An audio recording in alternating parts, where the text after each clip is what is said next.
Hey there, I'm Scott Winfield, and welcome to Victorian Opera's web series Artists in Isolation. On this episode, we're delighted to be joined by musical theatre star Mat Verevis. Matt, thank you so much for joining us. Hi, thank you. Thank you for having me. To the great envy of many Victorians, you are up in Queensland in the Sunshine Coast. When did you head back up north? So we were in Sydney when everything started to go down with COVID. And I live with my brother, and we sort of cottoned on pretty quick that it was more serious than we originally thought. And so we jumped on the first flight we could up to the sunny coast, I think at the end of March. And I've been here since. So I've been here nearly, I think 7 months or something now. And my brother went back a couple of months ago. What a spectacular part of the world to be, really at any time, but especially, during a sort of a pandemic or periods of, of self-isolation. What's life been up like there for you? It's been great. Not to rub it in. No. If you're having a wonderful time, that's something to celebrate. Yeah, it has been really nice. I've spent a lot of time with my family, obviously, because I'm in the family house. But that's sort of been probably the highlight, really, because I left home when I was 18 to go and chase my dreams, and to sort of be back after 11, 12 years, and spending some really quality time with the folks, in particular, has been great. But randomly, a lot of my extended family in the last 12 months have all landed in the Sunshine Coast. So we've just been having so many family gatherings and catching up with my cousins who I grew up with and adore. So it has been great in that sense, yeah, to have some really quality family time. The natural environment up there is absolutely beautiful as well, with the beaches and, the Daintree not too far away as well. Have you been venturing much out into nature during this time as well? Yeah, look, again, not to rub it in. But I mean, to be fair, we had our own lockdown stage here as well. So there were times where we were confined to the house, just obviously not as severe and long as Victorians. But yeah, so I grew up fishing a lot with my cousin, Conrad. And so he's been around a lot. And so we've been sort of reigniting that old passion. And I have to say, it's been really nice. As you say, it must be so incredibly special to have this condensed period of time that you're spending with your family, having lived in Perth and Sydney and Melbourne. You've really moved all around the country. Yeah, it's been wonderful. Just to be back eating mum's food. Are you much of a cook yourself? Yeah, I love cooking. I love eating, and I think that's probably the key to becoming, or just to being a good cook or a good chef, is I love. Agree.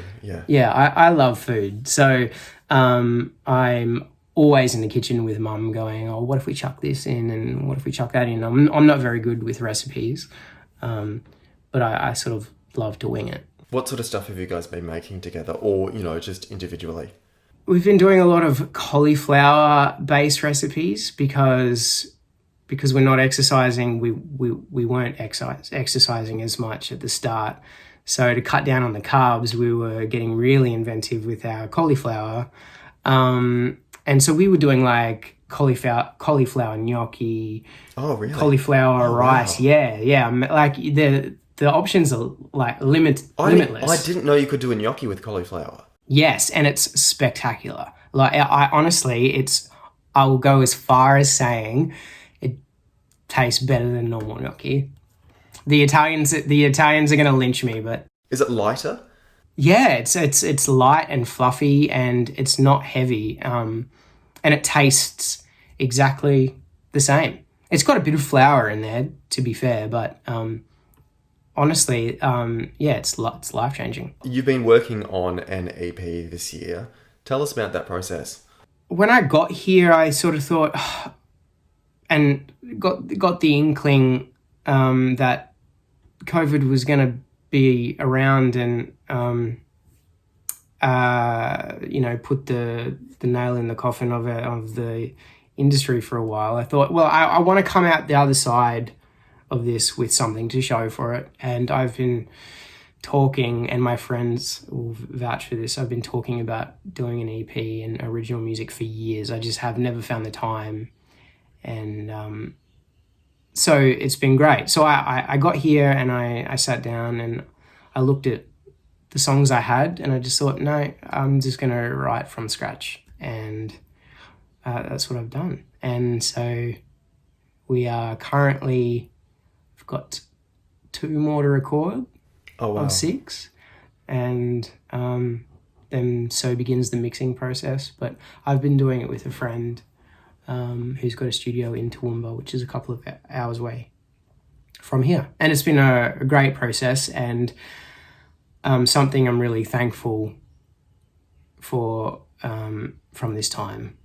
Do you feel like 2020 shaped the tone at all in your songwriting process? Looking at the EP, there's nothing really specific about COVID, but I guess I had 10 years of relationships and life to write about.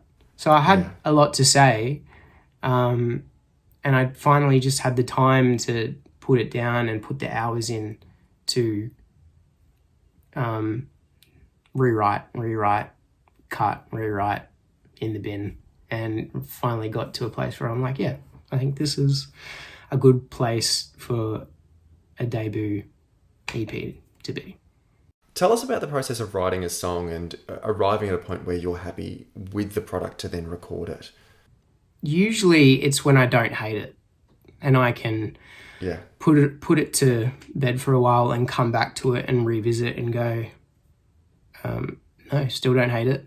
And then again, listen and I'll often keep rewriting, but I think at some point you have to stop yourself and go, I could skin this cat 1,000 different ways, but I think where it is right now is completing its intention, is successfully telling the story I want. So that's usually where I stop myself, but it can be hard. It must be incredibly satisfying to arrive at a point where you now have time to spend with your own music. Yeah, it's really satisfying to be doing what I love.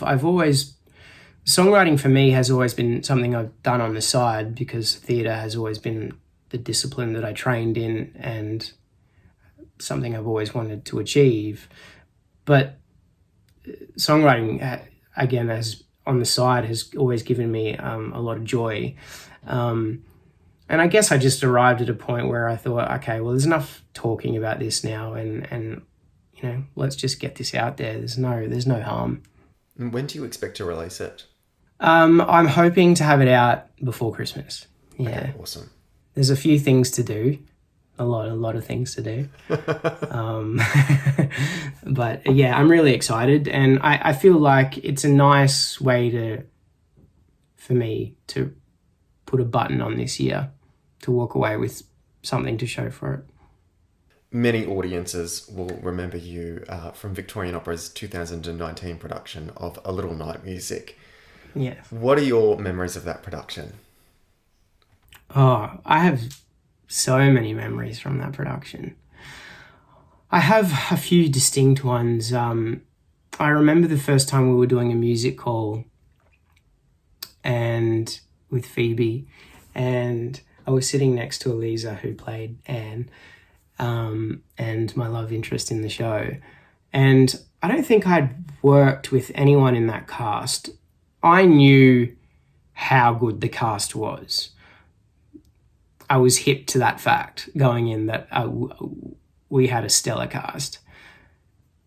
But I have this distinct memory of Eliza just doing a couple of the lines in between songs and over the top of some underscoring. And it was a nothing line, like not even a comedic well, for my read, and she just delivered this thing in absolute comedic fashion and just nailed it. I was crying with laughter.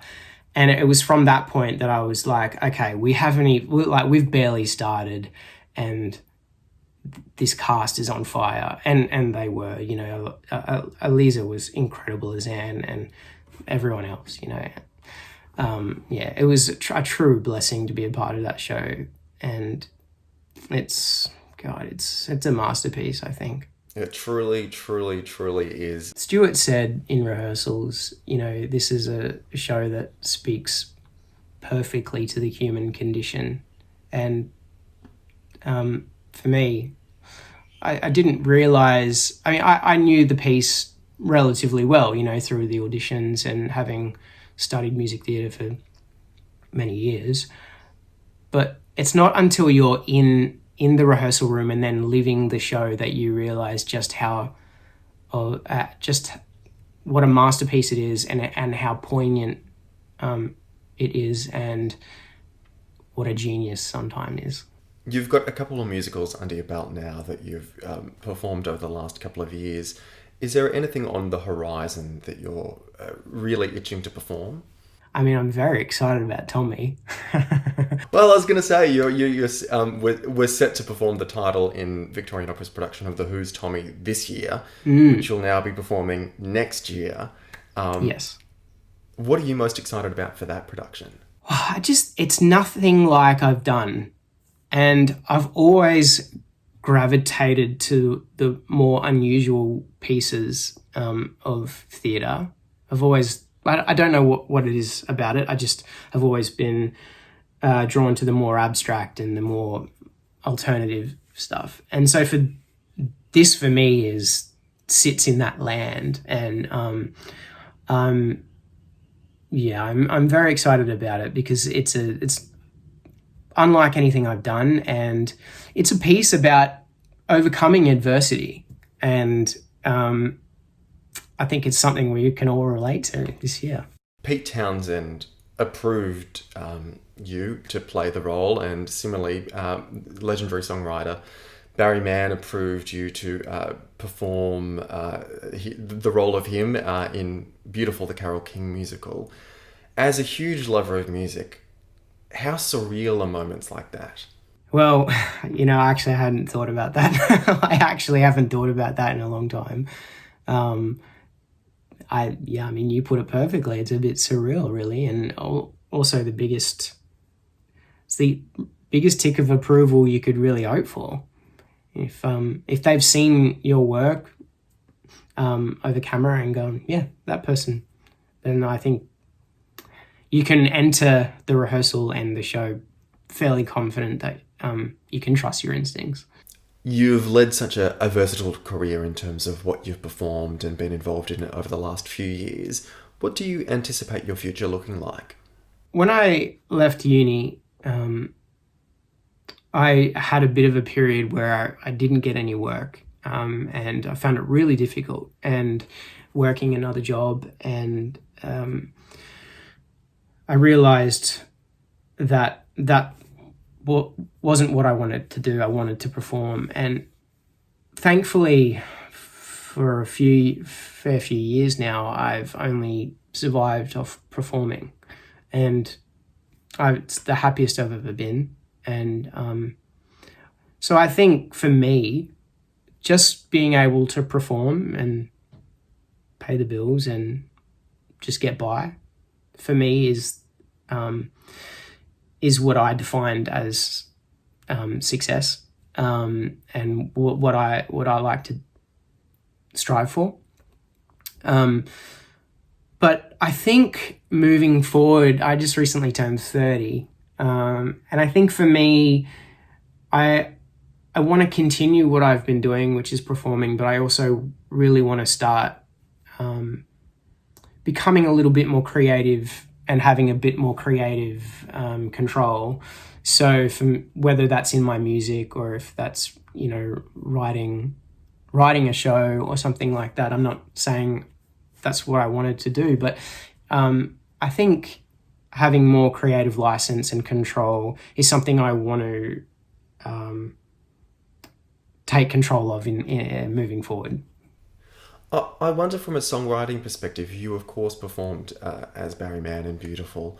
As a songwriter yourself, did you have any connection with him from doing that production? It's really funny.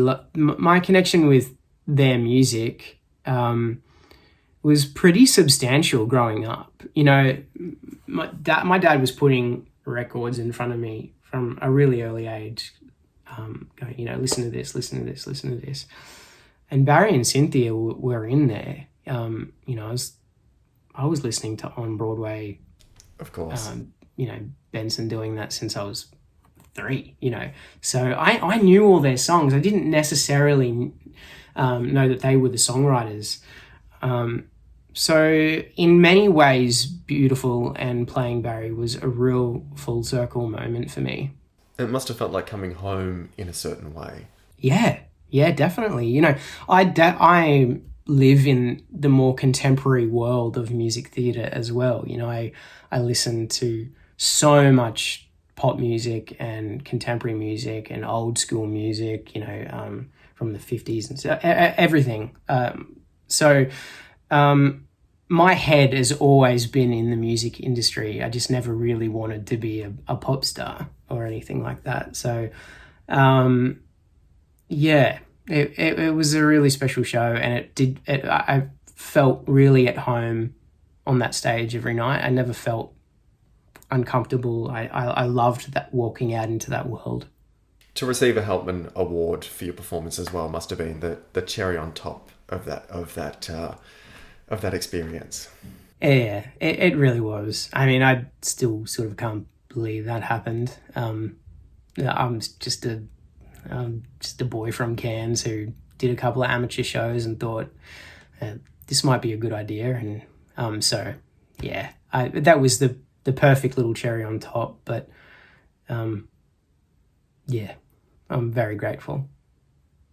Reflecting on 2020, what do you feel your greatest lesson or lessons have been out of this year? Yeah, I think the biggest lesson I've learned this year is just how valuable time is. Yes. Having the ability to spend so much time with my family, and seeing how fast a year can evaporate away. It feels like yesterday it was March, and we were all having a little giggle about COVID and thinking, oh, it'll be fine, it's just a flu.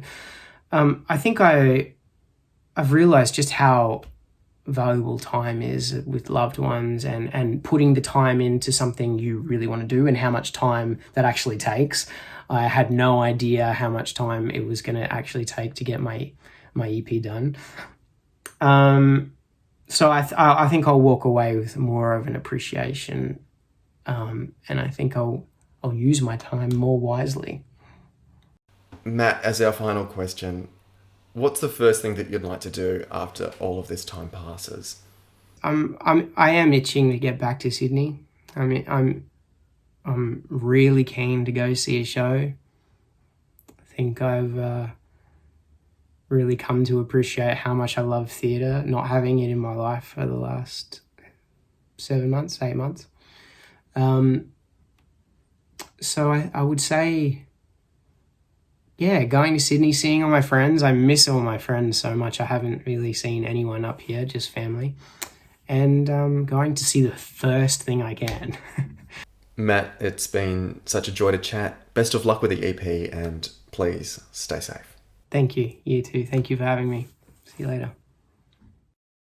For more chats with artists in isolation, you can follow Victorian Opera across social media or visit victorianopera.com.au. I'm Scott Winfield. Thanks for watching.